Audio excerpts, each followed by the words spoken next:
seeing how hard my dad worked inspired me not to become a farmer. A lot of the challenges that we see in agriculture, from government policy to supply chain optimization, are all data problems. And what we are trying to do is really become that data bank to really make sure that Africa agriculture is competitive. I remember my first fundraise, I spoke to about 139 investors, and only 5 said yes at the time. So I see a lot of founders who speak to 5 or 10 investors, hear 10 no's, and that's it. The truth is, at the beginning stages, nobody knows your business, and so you shouldn't be surprised at the no's. If you were setting up a business, you always would look at what the users want. But when it comes to farming, everyone thinks because it's food, let's just dive right in and people would buy. Farming is not a security. You can't treat farming as a debt instrument.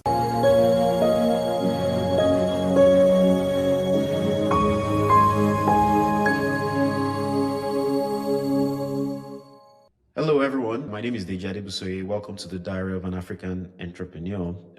Joining me today is Desmond Kony, the CEO and founder of Complete Farmer in Ghana. Most entrepreneurs start with a dream. They see a gap in the market, they write a business plan, and they chase a vision. But my guest today didn't start with a dream, he started with a death. In 2013, Desmond Kony was a mechanical engineer, a product designer focused on operations, efficiency, and machines. He had no interest whatsoever in agriculture, but when his father passed away suddenly, he was left with a legacy he didn't ask for, a small pineapple farm in Ghana. He did what any dutiful son would do. He took it over dismally. The crops failed, the logistics broke down, and the money ran out. But in the ashes of that failure, the engineer in Desmond woke up. He stopped looking at the farm as a piece of land and started looking at it as a factory floor. He realized that the problem wasn't the soil, the problem was the lack of data, protocols, and precision. Today, Desmond, the CEO of Complete Farmer, the company is completely rewriting the script on African agriculture. They aren't just growing food, they are building an end-to-end digital marketplace that connects African growers to global supply chains using data to treat farming with the same rigor as software engineering. He's connecting the diaspora back to the continent.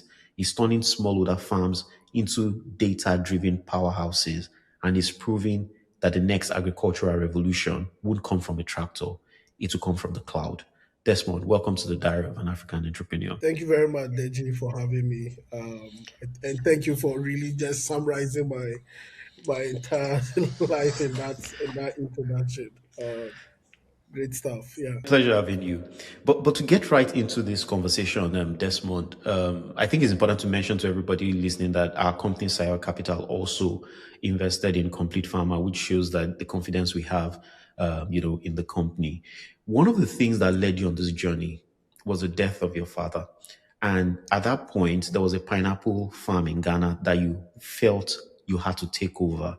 Why? Many people could just have said, it's a pineapple farm, it's small, I'm not interested. But why did you decide at that point you wanted to take over the farm? So I grew up my whole life on that farm. And I think growing up, I saw how hard my dad worked the pineapple farm. Managed to send 4 kids to university from that pineapple farm, despite all the struggles. But it was something he had poured a lot into. And also being the first son in my family, usually in African tradition, the first son inherits the dad's assets. And so this was more of a legacy that was handed over. And I think just realizing how much had been poured into the farm, it's really something that I had to take up the challenge and just keep that legacy going for him. So that's really what got me back into agriculture. After a long while of trying to run away from agriculture, in fact, like seeing how hard my dad worked, it inspired me not to become a farmer. Studied how to be a mechanical engineer, went to China to figure out how to build stuff, worked in a few production environments in China before doing that. But it's just because of how hard my dad had worked, I thought it was something that it's a legacy that needs to go on. And that's really why I went back for the farm. So the farm failed. At what point did you realize that it was not going to work? What happened? What was the specific point that made you realize this is not working? We had a lot of issues, and I think the issues that led to the farm failing is very synonymous to other African farmers. And I think since that farm failed, I've heard stories of people whose fingers got bent trying to go into farming. There was a lot of there was lack of planning or rigor. So like people would approach farming and say, "Oh, we are going to grow pineapples today," without really looking at the market conditions. I mean, if you were setting up a business, you always would want look at what the users want. But when it comes to farming, everyone thinks because it's food, let's just dive right in and people would buy. And what we ended up realizing was, look, the big guys who buy most of our foods don't just buy anything from the market. And this is why farmers complain we don't have markets. The big FMCGs are looking for specific quality that really needs to be tailored into the production for you to have a market. And so that was one of the first lessons we learned, and that's what led to the failure. Was we were just producing, let's produce pineapple year on year without looking at what really the market needs. And the market was changing at the time. Ghana pineapple had been banned from Europe because of some farmers sending bad products into Europe. And so once that ban happened, it just affected the cash flow of the whole farm. Aside from that, also when this cash flow issue started, there was a lot of like management issues. People thought, "Oh, who is this young guy who?" They were more loyal to my dad than they were to me. It's like they literally saw me grow up, so there wasn't much respect or for the management system that I was trying to put in place. So those were some of the key factors that led to the failure of the farm. But it's really, I think the experience really made me see what African agriculture is firsthand for myself and how things can just, you can have a good production system just going bust in a split second when market dynamics change. And that's something that led us to starting Complete Farmer. So on that exact segue, so how did that failure inspire the business model that you started with at Complete Farmer? I think I'm someone who really get challenged by failing at something.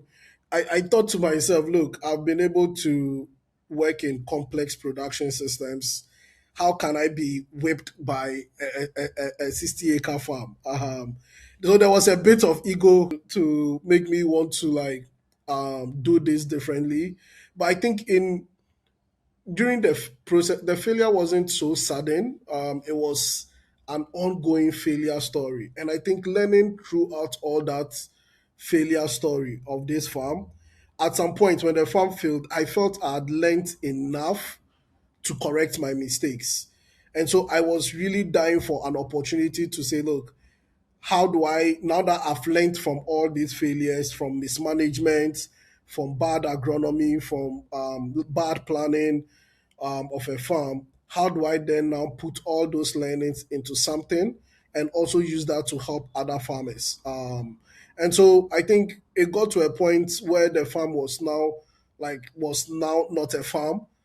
Then I realized, look, there's been so much I'd learned through this experience, and then this is where the light bulb went off on for me. And I realized that if the farm was a factory, like if you think of farms and if you think of factories, with factories, all the raw materials come to one location. There's some production process and goods leave the factory to customers. It's similar to for a farm. Your seeds, your fertilizers come to one location. Nature does its processes, and then you have the food going out to the markets.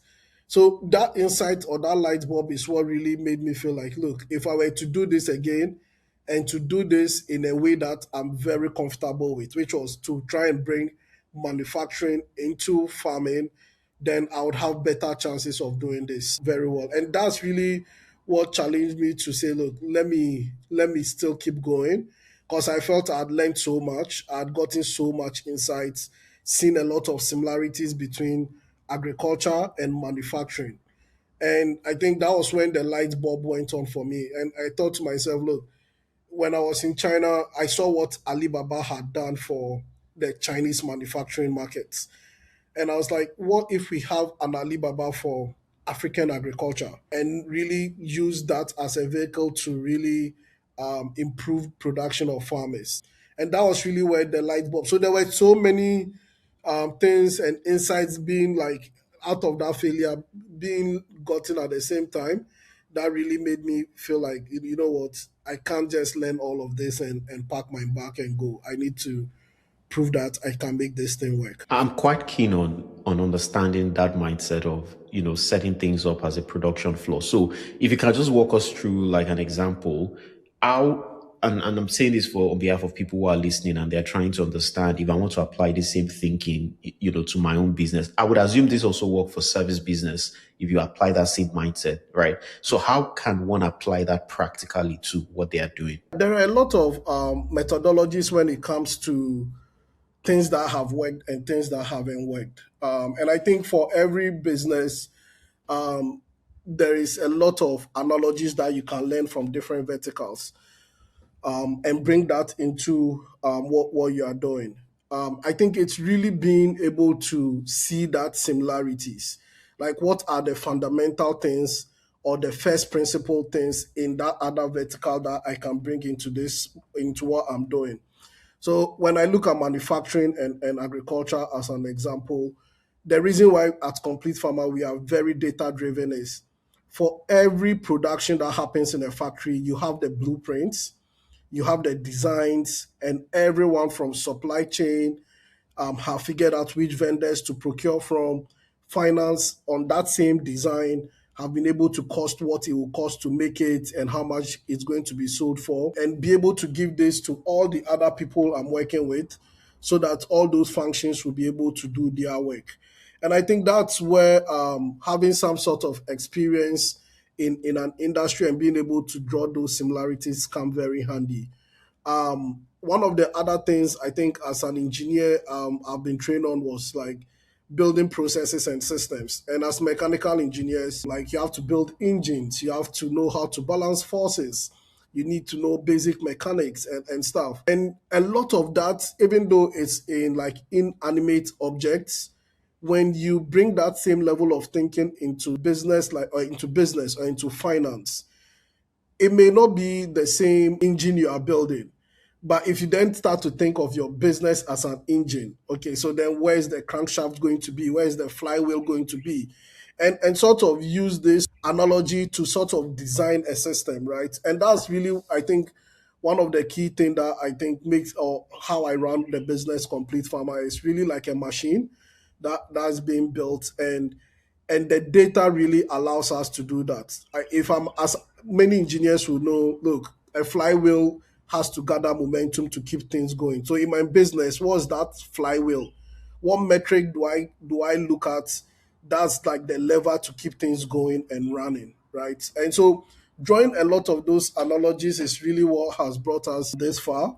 And I think it's really first principle thinking. How do you take first principles of something and use that to build something else? Thanks for that. And one of the first things you did when you started Complete Farmer was you started a crowdfunding model. It was something that was very popular, at some point, Yeah. but you quickly transitioned away from that model. What happened? What did you discover and why did you transition? And what did you decide to do differently? So I think at the time we were just fixated on solving the problem, which was when we started Complete Farmer, we just wanted to digitize African agriculture and make it effective or build that factory floor for a farm type of business. But then that was just the solution. We really didn't have a business model for our solution.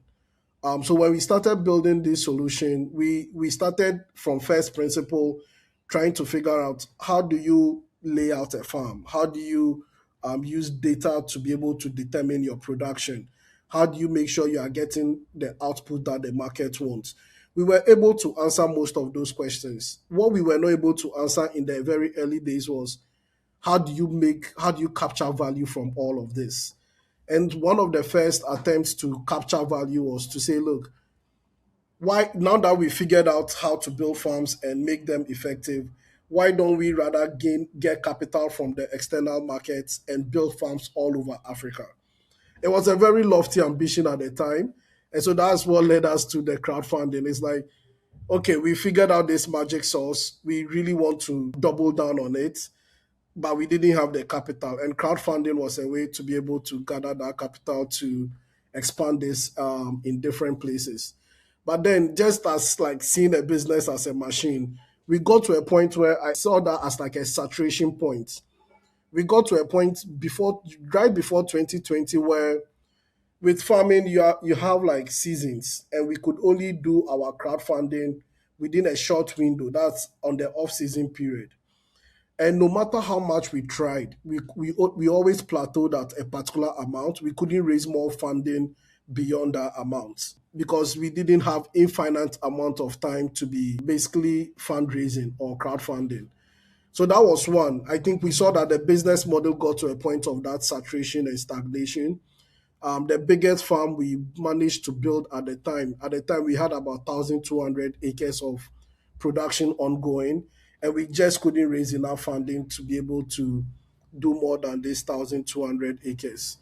Um, and then another thing happened, early 2020 was COVID.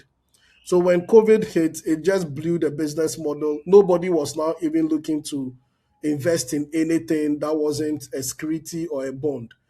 And so people were really not looking to invest in farming. And the market dynamics also changed when COVID hit. When COVID hit, there was on the demand side, this is like the FMCG side of things, the processor side of things. A lot of them were looking for more supply. So the demand increased drastically, but supply wasn't there because we were not getting funding to be able to grow these farms. So that was the key moment where we realized that this crowdfunding model isn't scalable. And I keep telling people from the lessons we learned from that, farming is not a security. You can't treat farming as a debt instrument. You could treat farming as an equity instrument, but the people who were giving us the money, who were crowdfunding into this, were just thinking of it as debt. It was like, I'll give you this money, and then in 6 months, you pay me back with my profits, whether the farm was good or not, right? So all these constraints led to the fact that we couldn't supply past a certain amount. So we needed to pivot. So COVID actually forced us to pivot at the time. And it was a very critical time for us to be doing a pivot. We were out of money, I remember at the time, but there were all indications that this business wasn't going to be scalable, and we needed to do that pivot. And that's what really made us pivot into a marketplace platform. So we saw all the demand, and we were like, okay, if all these people want food produce, obviously we can't do the growing now because we don't have enough capital to do the growing. How do we work with other farmers to grow? And then we use what they've grown to meet the demand. And that's what led to what Complete Farmer is today and for our pivot. And I would say, since we made our pivot, we've really been able to scale the business to where it is today. So what is Complete Farmer doing today? So today, what we've done is we've built a marketplace platform where any buyer at all in the world looking to source for agriculture commodities can build their supply chain on this platform and source directly from farmers. These farmers are supervised and supported by Complete Farmer to grow to meet their unique quality specifications. So if you were a buyer looking for soybeans with a certain amount of oil content, or you were looking for a variety of sweet potatoes, we are able to give you farmers who would be trained and will be guided with our protocols to grow exclusively for your offtake and to your specification. So for these businesses, we are helping them to sort of do that backward integration in their supply chain and make sure they have an exclusive source of supply from farmers that we work with across Africa. We do this with a lot of data because some of the specifications that we get can be very granular. You could get people specifying like the protein contents that they are looking for or the particular variety that they are looking for. And so we have to sort of also figure out the supply chain to be able to deliver this. And a good example is sweet potato. In Ghana, the orange flesh is now gaining more popularity, but we have farmers who are growing like the the white sweet potato. And we get buyers coming to say, I want orange. So how do you now work with farmers who were used to growing white sweet potatoes to make sure that they have the planting material, they have the fertilizers that they need, and they are also trained enough to be able to grow an orange flesh with potato and all the whites that they are used to. So that's a lot of the work that we do at Complete Farmer in a nutshell. Still on Complete Farmer. So if I understand what you do now, you are customizing solutions or product for your off takers. Many would think that that business model, it would be difficult to make the economics work, the unit economics, because you could produce, you would set up the system for a sweet potato off taker, and then he only does 1 year with you, or he Yeah. only orders a particular volume. How do you make that economics work when you are razor focused on individual off takers? So on an aggregate level, it's really what we've seen rather now is the demand increasing. So when it comes to food, right, and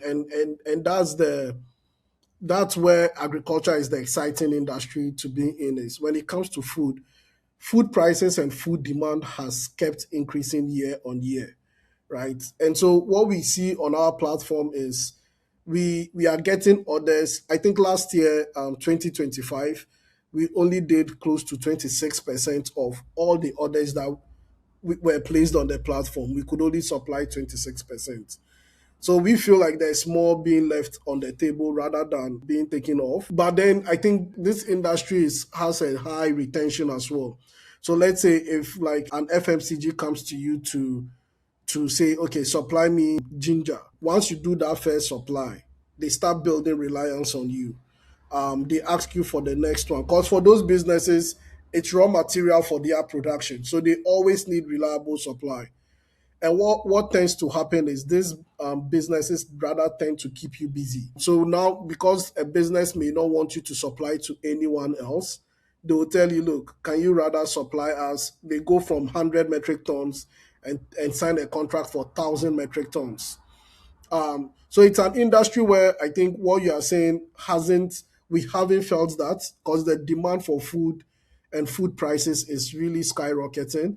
And all these industries are looking for places where they can have exclusive supply. For example, a Unilever, a P&G, or a Nestle may be in the same market, will be still competing for suppliers.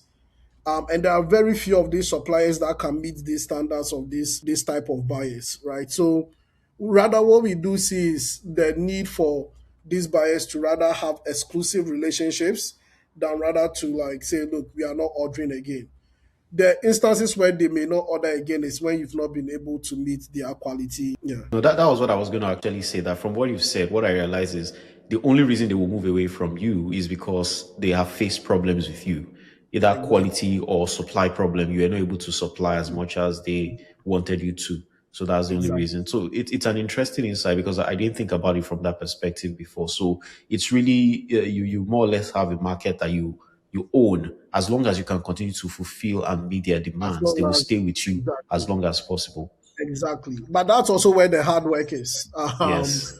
I think now you see I have a lot of gray hair now. It's where the work is it becomes it's a business where you are always chasing. So we are always not we've never been in a position since we started at the moment where we are ahead of the demand. It's a business where there's still more on the table, and depending on how much you decide to chase, it's a lot of work, because there's a lot of infrastructure that needs to be built that's involved.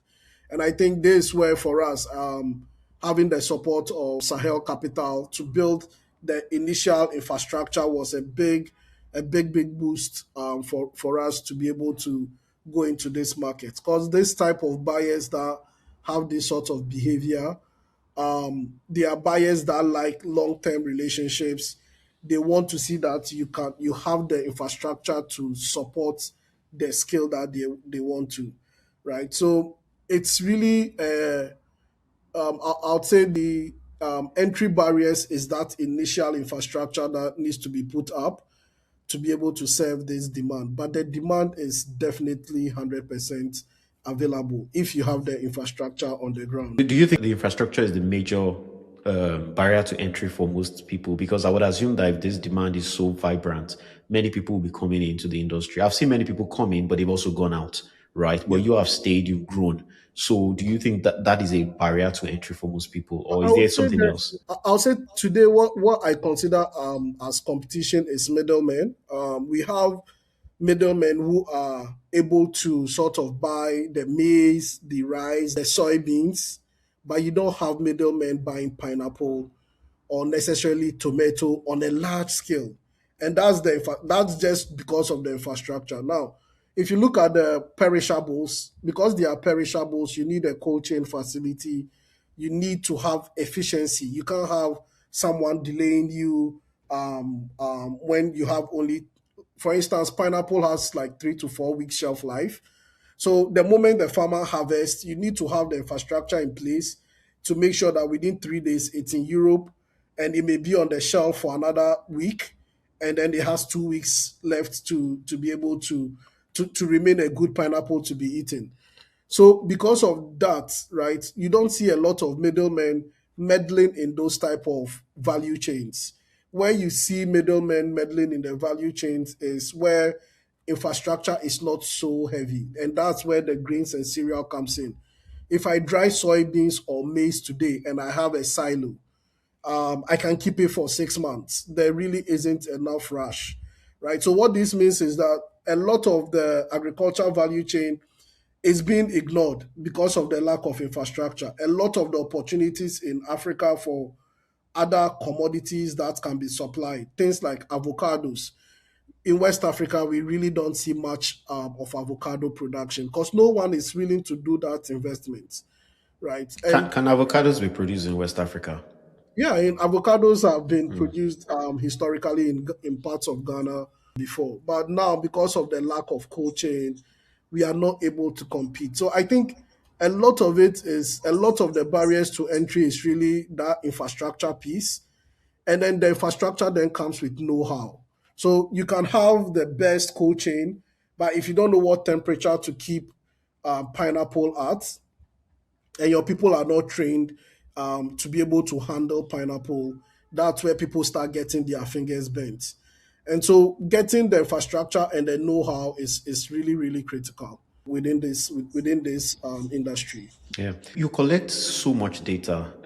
I mean, anybody that has visited your, by the way, I love your office. You know that, you know, I'm one of the biggest fans of your office. I'll say you will give me a space in that place one of these days. You Yeah. know, you collect tons of data. 20, 30 years from now, in fact, that's too far. 10 years from now, do you see Complete Farmer as an agriculture company or as a data company? Whenever I get asked that question by investors, I ask, look, is Amazon a tech company or it's a logistic company? Okay, that's a good one. No, but I think no, it's very important. The reason why we first of all collect this data and what we've seen is like when you take pineapple, for instance, if you don't harvest the right time, pineapple is a crop that it gets sweet. The crop develops sweetness when it's on the parent plant. So let's say if you're a farmer that was in a hurry to harvest the pineapple because it has a short shelf life, you don't have cold chain infrastructure, you'll be forced to harvest the pineapple prematurely. Right now, if that pineapple has to travel to London, the harvest time is different from if it's traveling to Singapore. Right. So that is a data problem. And that's where for us it's like if, for instance, another example is chili pepper. If you harvest chili pepper too early when it hasn't got enough ripeness, it still remains green. It stops ripening. But there's a threshold of ripeness that even if you harvest, some parts may be green, but it's able to keep ripening. And before maybe the container gets opened somewhere in Indonesia, it's totally red. Meanwhile, when it was leaving Ghana, it was red and green, right? So this level of optimization of the supply chain, like knowing when, if I'm shipping chili pepper to China versus shipping chili pepper to Turkey, given the lead times and all of that, when should I harvest my chili pepper? Now, you take into consideration the fact that different farmers are having different seasonalities, different soils, different pests and diseases in their locality. it means that you need a lot of data to even just determine when these farmers should be able to harvest the chili pepper to be able to make it to the buyer in good shape, right? And these are complex data problems that no one has been able to answer in the region. And that's really what we are trying to solve for. We are trying to build a knowledge bank where anyone who wants to go into agriculture and says, look, I have a buyer in Germany. What do I do to make sure that I'm competitive when my product gets to Germany?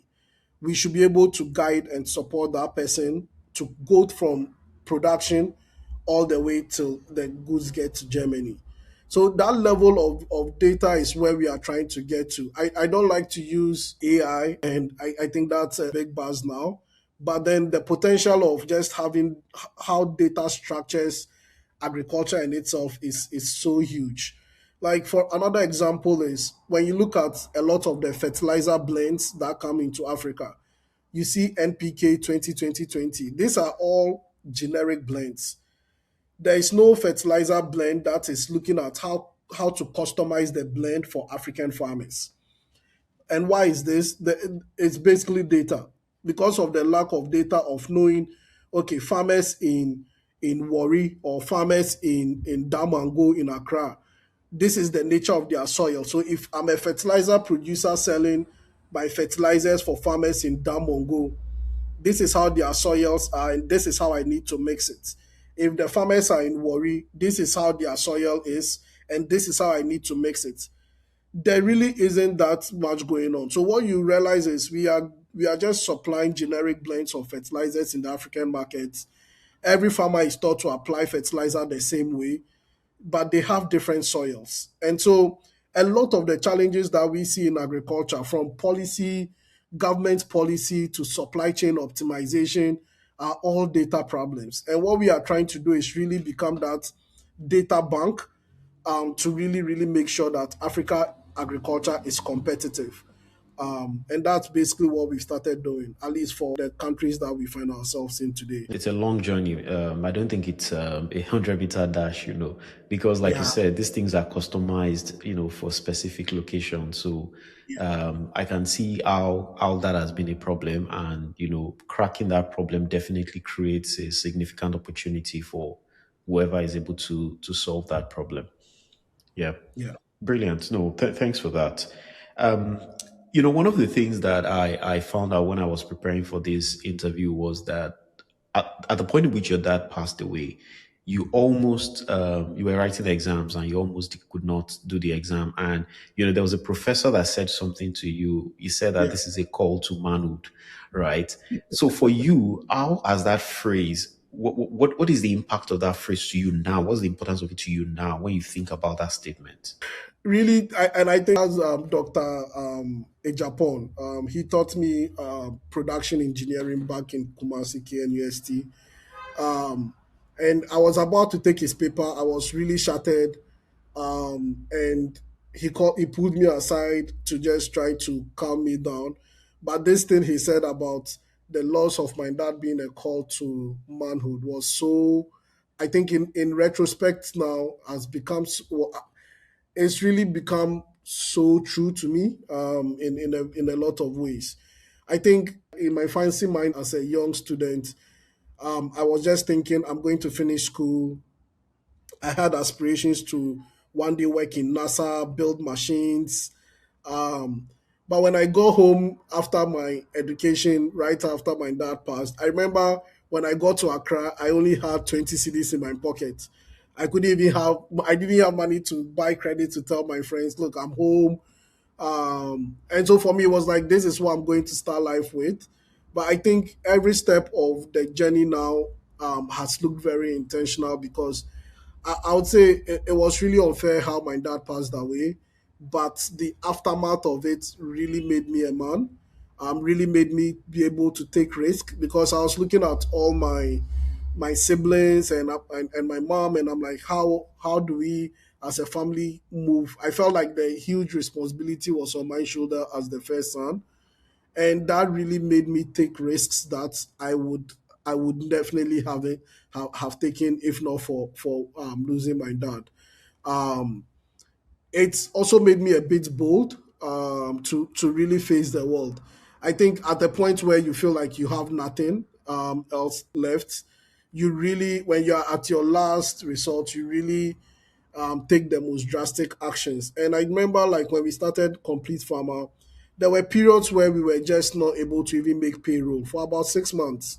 I had to move the business into my room, but there was this drive that was like, okay, we need to keep going. We really, and that was really just because the business was all I had, right? I was in the position where being an entrepreneur wasn't a luxury. It wasn't something I was going to do, and then I had another career plan. It was really the making of me, really. So putting myself in that position, I would say, like, I look at other people ask me, like, how did you go through all this period, losing your co-founders and having to bootstrap for almost a year with a team of about 30 people? How did you go through all these periods? And it's really just being in that position where this is it, really.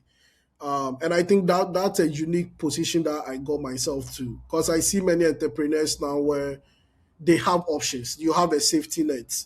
And whenever you have a safety net, whenever this journey gets very hard, you would really just like to go fall back into that safety net.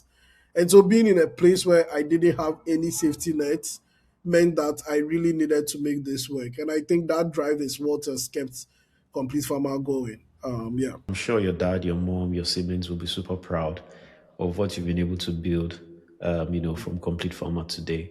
Um, on fundraising, you have done phenomenally well. I mean, you're probably one of the the pace setters when it comes to the ability to raise funds, and it has taken a toll on you as well.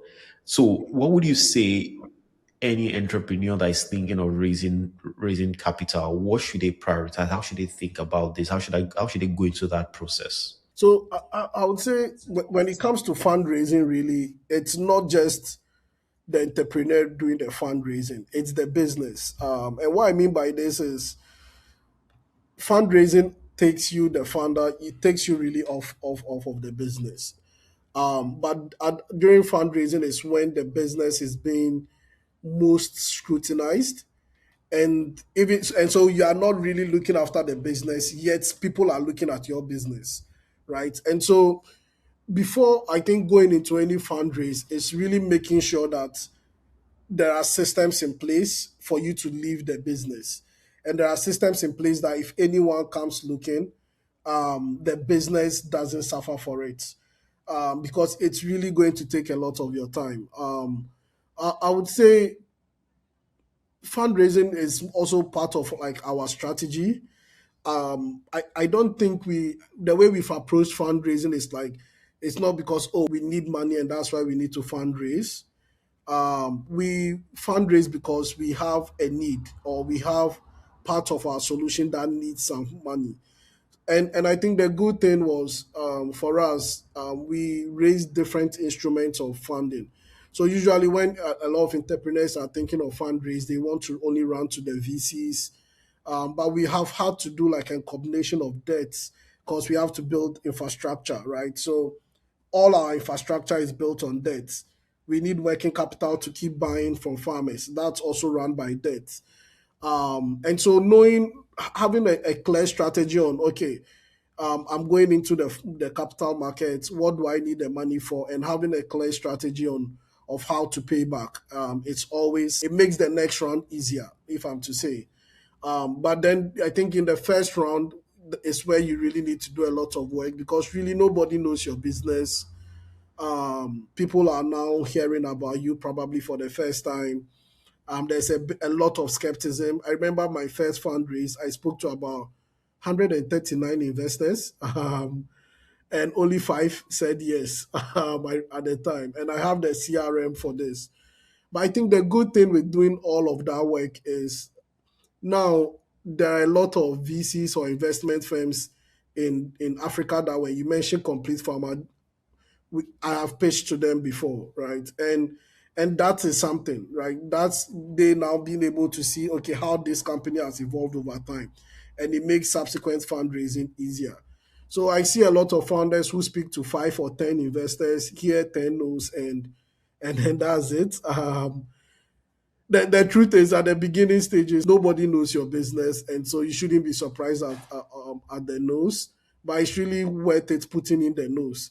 I think another thing was also fundraising is where I get a lot of advice, free advice from at different stages of the business.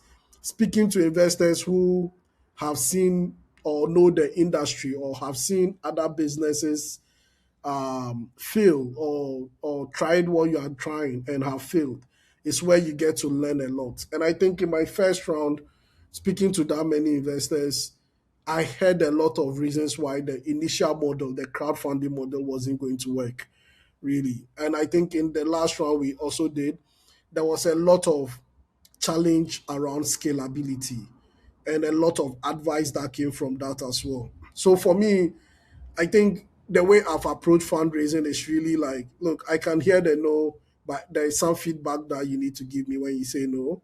And I take the feedback and keep working on the business. Because at the end of the day, it's really about the business. I wouldn't say I'm good at fundraising. I would say I have a team that makes it easy for me to leave the business and go fundraise. If not, it's a big tool. It's a big tool. Hence, a lot of this gray hair again. And I don't think it gets, or rather, I think it gets easier with time as you Yeah, fundraise. Once yeah, you've now started demonstrating performance, people are even now exactly, approaching you for exactly. for to invest. And Okay. yeah, and I think that we are this current fundraise. We are also doing some secondaries. So it's always good to like also return capital as well. I think, and that's supposed to be part of the strategy. Like, how do you make sure? Because it makes the next investor more confident once you're a business that has returned capital to your investors before. So really happy that we are doing that for the first investors that were able to support us as well. Yeah, I think this is a good segue to talking about the team. You've said a lot about your team, and I think a big part of processes and systems that you put in place is really built on teams. What kind of a leader would you say you are? It's very difficult to put it in one word, but I think I'm still in terms of leadership. I'm still an evolving leader. Let me put it that way. So a lot of the way I approach leadership is with a lot of curiosity and learning. If you come to my office, you see a lot of books on leadership and different things or things people have had to do to build businesses. I'm someone who is more interested in the problem, and I think my team sees that. I think when people see that, okay, Desmond is not just doing this for the money. So if it requires me to go to the farm, if it requires me to sleep in the bush till the problem gets solved, that's what I'm going to do. And I think just leading that way and being with people who get it, who when I say get it, they get what you are trying to achieve. It's much easier. So I spend a lot of time also like trying to get my team to understand. Look, what's the vision here? What are we trying to achieve here? Because a lot of people, I would say, like it's not common to also find people join your business who already know or have experienced like a business scaling like what we want to do in most parts of the continent. We've not seen a lot of IPOs. So if you are looking for someone who has experience in IPOs, like and seeing, okay, a business can get to IPO and this is what it means for the business, there's very few people who have had that exposure. So I think as a leader, one of the things you need to keep doing is to keep selling the vision to say, guys, look, I know you've not seen what an IPO look like before, and I haven't seen it before, but this is what it would look like if we should get there, and try to always get people aligned that way.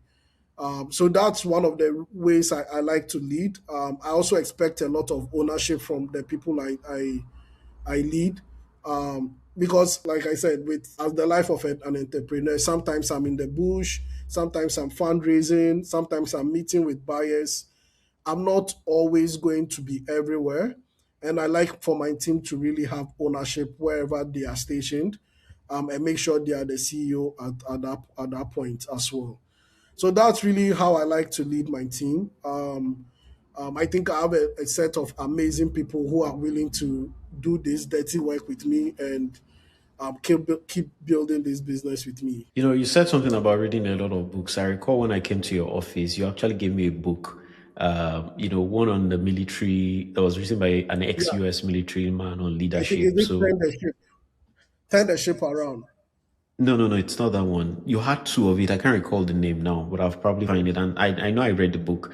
Very, very solid book on leadership. So yes, you really do have a very large library of books in your office, yeah, which is going to be one of the last questions I'm going to ask you as we are tapering this now is what book are you reading now?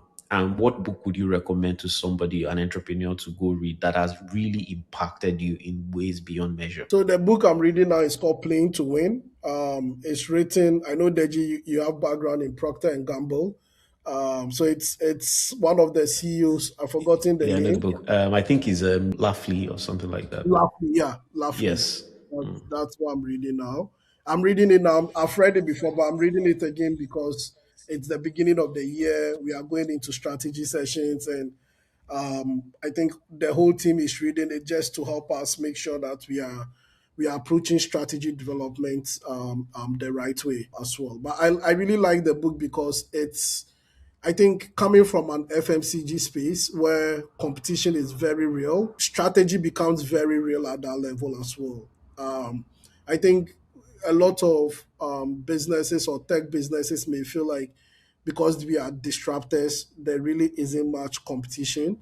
But I think when you read that book and you look at how strategy is approached, I think it really, really creates a certain level of urgency or an intentionality on how to approach building your business, which is what I love about that book. Yeah. And what book would you has really impacted you over the years that you really helped you on this course that you're on? Wow, lots of books, Deji. I do product a lot, and I think from a product perspective, I would recommend Build by Tony Fadell, and also Working Backwards by Colin Bra from Amazon. I read a lot of books from Amazon because I like to think of Complete Farmer as Amazon for African agriculture.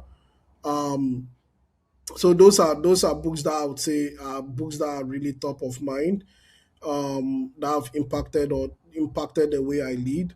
I think Brene Brown, any Brene Brown book on leadership, and I think leadership requires a lot of self awareness, emotional intelligence, and I think Brene Brown helps me make sense of it, uh, of it all, the emotions behind the business, and how people are feeling, which is very critical as well.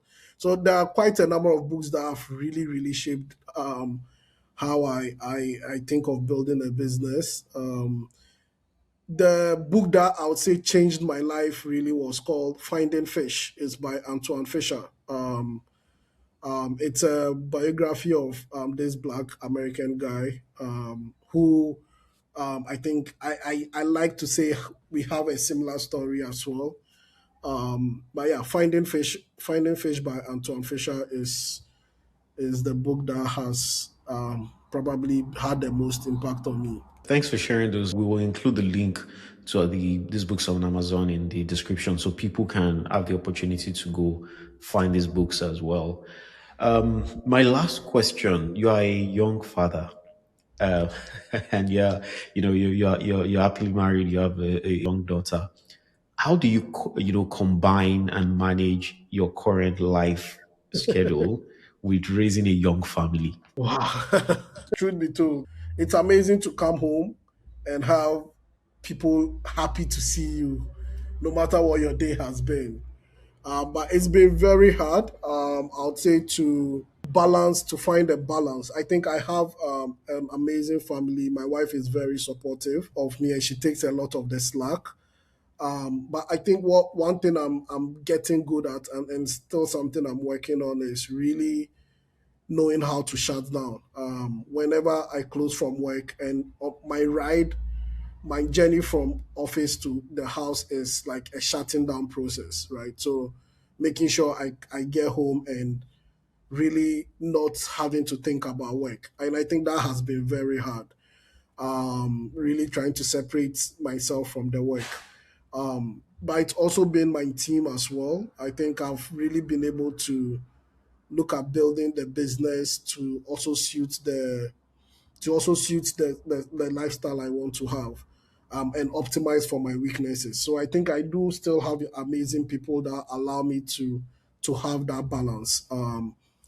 Another thing I've done in recent times that has really helped is I got a leadership coach who has really helped me to be able to figure out like balancing the demands of work and family life, making sure I'm prioritizing things, and not running wild all the time. So yeah, it's still a work in progress, but it's really just for me. It's amazing. It's also, I was telling someone, a friend of mine, that the day I held my little daughter in my hands, I became more ambitious. I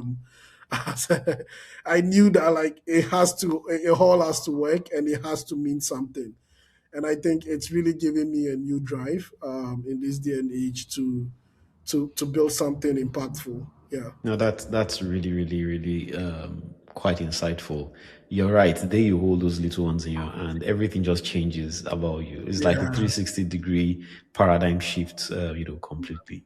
I know I said last question the other time, but really, really last question now. No worries. If there's an entrepreneur that is listening to this podcast and they are trying to find the advice on how they should build, what should they pay attention to, what kind of character should they bring forth, what is that thing you want to leave with entrepreneurs that are listening to this podcast? So I would say any entrepreneur out there building a business, I would say you really need to also think of it as a journey to discovering your own path. Different businesses, even in the same industry, have different requirements. They have different capital requirements. They have different strategic requirements, different people requirements, but also different leadership requirements. And I think we as entrepreneurs usually focus on, okay, there are frameworks to figure out, okay, am I is my fundraising strategy, does my fundraising strategy fit my business, does my product solve the problem? There are so many of these frameworks out there to help you, but what there really isn't a framework for is, am I the right leader for my business? Am I the right person to lead my business?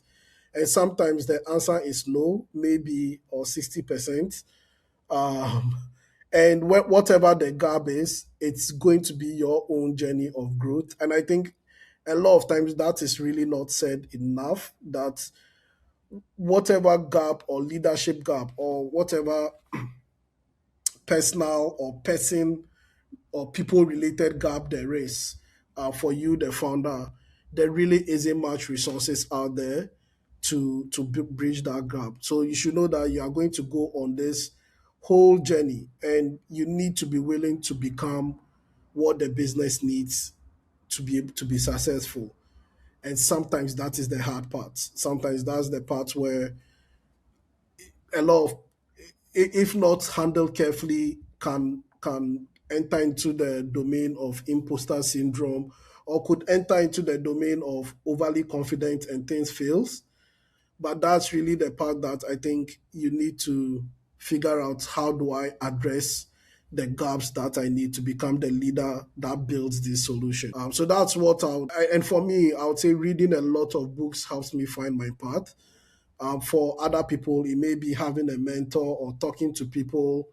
I think there needs to be more of that. There needs to be more of the older generation helping young business and young founders figure out, how do you bridge these gaps and make sure that the business doesn't turn you into something else, or you don't turn the business into something else. Thank you very much, Desmond. It's been a pleasure having you on this episode of the Diary of an African Entrepreneur.